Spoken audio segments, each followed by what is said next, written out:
فبالله كم تستطيع 100-200 বছর থেকে দেখবেন নারী পুরুষ আর পুরুষ নারীর কোনো পার্থক্য নাই। মেয়ে ছেলের পোশাক পরছে, ছেলে মেয়ের পোশাক পরছে। মেয়েরা শহরে জিন্সের প্যান্ট আর গেঞ্জি পরে করছে। পার্লারগুলোতে মেয়েদের দৌরত্ব দেখবেন, রাস্তাঘাটে মেয়ের দৌরত্ব, বাজারে মেয়েদের দৌরত্ব, যেখানে তাকাবেন সেখানে নারী, পর্দার কোনো বালাই নাই।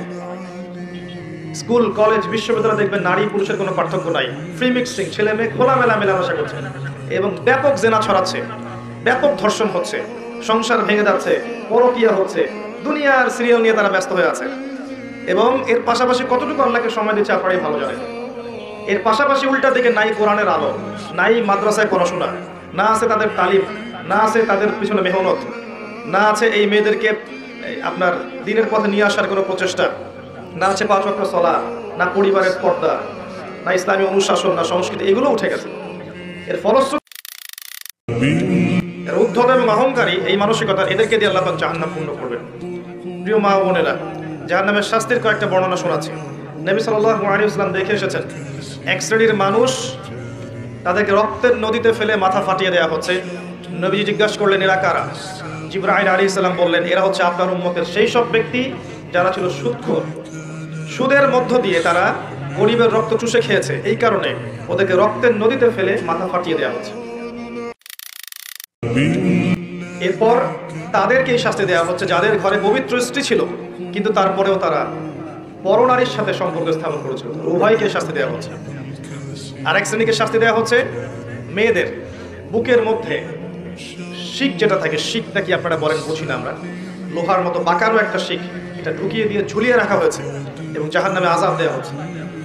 এরা ছিল আপনার উম্মতের সেই সব ব্যক্তি যারা ওই সব নারী ছিল যারা ব্যভিচার করেছে বা জিনা করত। জিনার এই পথ পুরুষদের মাধ্যমে যতটা না উন্মুক্ত হয়, নারীদের মাধ্যমে তার চেয়ে বেশি উন্মুক্ত।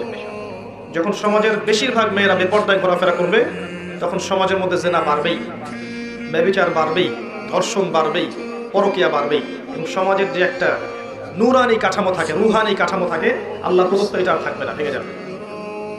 আমরা আমাদের মা বোনদেরকে অনুরোধ করবো, ছোটবেলা থেকেই আপনার মেয়েকে, আপনার বোনকে পর্দা করতে শেখান। যে ব্যক্তি সুদ খাবে, যে সুদ দিবে, যে সুদের সাক্ষী থাকবে এবং সুদের কথা লিখে রাখবে, 4 শ্রেণীর মানুষকে আল্লাহ রাসূল সাল্লাল্লাহু আলাইহি ওয়াসাল্লাম সমানভাবে অভিশাপ করেছেন। আমরা আশা করব আপনারা সুদ খাবেন না, পরিবারের কর্তাকে সুদের দিকে উদ্বুদ্ধ করবেন না এবং সুদী সমিতির মধ্যে নাম লেখাবেন না। আল্লাহ পাক বোঝার তৌফিক দান করুন। শুধুমাত্র বিছানায় যৌন সম্পর্কটাই পরকীয়া নয়, চোখের, মনের, কথার, কানের সমস্ত জেনাই পরকীয়ার অন্তর্ভুক্ত। আমরা মা বোনদেরকে সতর্ক থাকার অনুরোধ করব। শুধুমাত্র বিছানায় যৌন সম্পর্কটাই পরকীয়া নয়, চোখের, মনের, কথার, কানের সমস্ত জেনাই পরকীয়ার অন্তর্ভুক্ত। আমরা মা বোনদেরকে সতর্ক থাকার অনুরোধ করব। সেই সব ব্যক্তি যাদের বাসায় পবিত্র স্বামী ছিল, স্বামী থাকা সত্ত্বেও পরকীয়া করেছে পরপুরুষের সাথে। আর এই পরকীয়া শুধু যৌন সম্পর্কেই বোঝানো হয় না, এই ফোনে কথা বলা, এই অন্যের হাজবেন্ডের দিকে মন্দ চোখ দিয়ে তাকানো, তাদের সাথে কফি খাওয়া, মেলামেশা করা, এগুলো সবই পরকীয়ার অর্থ। শুধুমাত্র বিছানায় যৌন সম্পর্কটাই পরকীয়া নয়, চোখে। যে ব্যক্তি সুদ খাবে, যে সুদ দিবে, যে সুদের সাক্ষী থাকবে এবং সুদের কথা লিখে রাখবে, 4 শ্রেণীর মানুষকে আল্লাহ রাসূল সাল্লাল্লাহু আলাইহি ওয়াসাল্লাম সমানভাবে অভিশাপ করেছেন। আমরা আশা করব আপনারা সুদ খাবেন না, পরিবারের কর্তাকে সুদের দিকে উদ্বুদ্ধ করবেন না এবং সুদী সমিতির মধ্যে নাম লেখাবেন না। আল্লাহ পাক বোঝার তৌফিক দান করুন। মাত্র 4টা কাজ কোনো নারী যদি করতে পারে, তার জন্য আল্লাহ পাক জান্নাতের 8টা দরজাই খুলে দেবে ইনশাআল্লাহ। যে দরজা দিয়ে ইচ্ছা সে প্রবেশ করতে পারবে। তার প্রথম কাজ হচ্ছে, যেই নারী 5 ওয়াক্ত সালাত আদায় করে।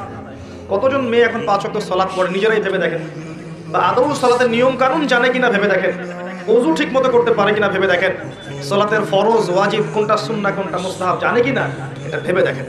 জীবনে কোনোদিন সালাত শিক্ষা একটা বই পড়েছে কিনা এটাও ভেবে দেখেন। 12, 14, 15 বছর স্কুল কলেজ ইউনিভার্সিটিতে পড়েছে, 20 বছরের মতো একটা নামাজ শিক্ষা বই পড়েছে কিনা ভেবে দেখেন।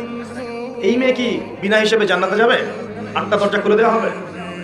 দ্বিতীয় কাজ বলেছেন নবী সাল্লাল্লাহু আলাইহি ওয়াসাল্লাম, যেই নারী 5 ওয়াক্ত সালাত আদায় করে এবং রমজান মাসে রোজা রাখে।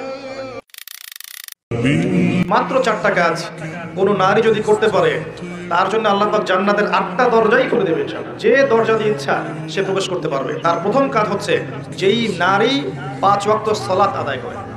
কতজন মেয়ে এখন 5 ওয়াক্ত সালাত পড়ে নিজেরাই ভেবে দেখেন, বা আদৌ সালাতের নিয়ম কানুন জানে কিনা ভেবে দেখেন, ওযু ঠিকমতো করতে পারে কিনা ভেবে দেখেন, সালাতের ফরজ ওয়াজিব কোনটা, সুন্নাহ কোনটা, মুস্তাহাব জানে কিনা এটা ভেবে দেখেন। জীবনে কোনোদিন সালাত শিক্ষা একটা বই পড়েছে কিনা এটাও ভেবে দেখেন। 12, 14, 15 বছর স্কুল কলেজ ইউনিভার্সিটিতে পড়েছে, 20 বছরের মতো একটা নামাজ শিক্ষা বই পড়েছে কিনা ভেবে দেখেন। এই মেয়ে কি বিনা হিসেবে জান্নাতে যাবে? 8টা দরজা খুলে দেওয়া হবে। দ্বিতীয় কাজ বলেছেন নবী সাল্লাল্লাহু আলাইহি ওয়াসাল্লাম, যেই নারী 5 ওয়াক্ত সালাত আদায় করে এবং রমজান মাসে রোজা রাখে।